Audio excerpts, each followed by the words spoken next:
Hi hello friends, welcome to Namaste India cooking channel. ಇವತ್ತು ನಮ್ಮ ಚಾನಲ್ನಲ್ಲಿ ಬಾಳೆಹಣ್ಣಿನಿಂದ ಪ್ರಸಾದ ಮಾಡೋದು ಹೇಗೆ ಅನ್ನೋದನ್ನು ನೋಡೋಣ. 10 ಪೂವನ್ ಬಾಳೆಹಣ್ಣನ್ನು ತಗೊಂಡಿದ್ದೀನಿ. ಇಲ್ಲಾಂದರೆ ಏಲಕ್ಕಿ ಬಾಳೆಹಣ್ಣು ಸಹ ಚೆನ್ನಾಗಿ ಹಣ್ಣಾಗಿರೋದನ್ನು ಯೂಸ್ ಮಾಡ್ಬೋದು. ಬಾಳೆಹಣ್ಣನ್ನು ಇವಾಗ ಚೆನ್ನಾಗಿ ಮ್ಯಾಶ್ ಮಾಡ್ಕೊಳ್ಳೋಣ.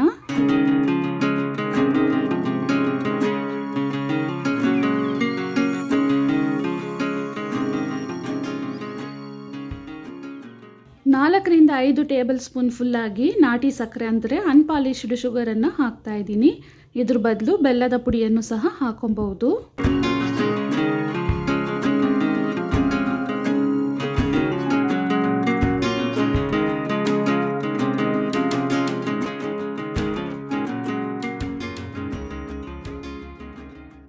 ಸಣ್ಣದಾಗಿ ಕಟ್ ಮಾಡಿರುವ ಉತ್ತುತ್ತಿ, ಒಣಕೊಬ್ಬರಿ ಮತ್ತು ಗೋಡಂಬಿಯನ್ನು ಹಾಕ್ತಾ ಇದ್ದೀನಿ.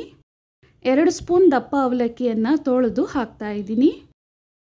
2 ಸ್ಪೂನಷ್ಟು ತುಪ್ಪವನ್ನು ಬಿಸಿ ಮಾಡಿ ಹಾಕೋದೇನು ಬೇಕಾಗಿಲ್ಲ, ಹಾಗೇನೆ ಹಾಕ್ಬಹುದು.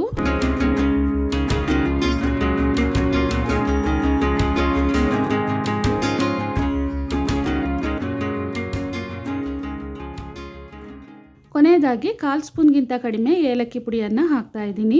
ಅಂದರೆ ಒಂದು 6ರಿಂದ 8 ಏಲಕ್ಕಿಯ ಸಿಪ್ಪೆಯನ್ನು ತೆಗೆದು ಸ್ವಲ್ಪ ಸಕ್ಕರೆ ಜೊತೆಗೆ ಪುಡಿ ಮಾಡಿ ಹಾಕ್ಬಹುದು. ತುಂಬಾ ರುಚಿಯಾದ ಬಾಳೆಹಣ್ಣಿನ ಪ್ರಸಾದ ಇವಾಗ ರೆಡಿಯಾಗಿದೆ. ವೀಕ್ಷಕರೇ, ಈ ವಿಡಿಯೋ ನಿಮಗೆ ಇಷ್ಟ ಆಗಿದ್ದರೆ ನಮ್ಮ ಚಾನಲನ್ನು ಲೈಕ್ ಮತ್ತು ಸಬ್ಸ್ಕ್ರೈಬ್ ಮಾಡಿ. ಧನ್ಯವಾದಗಳು.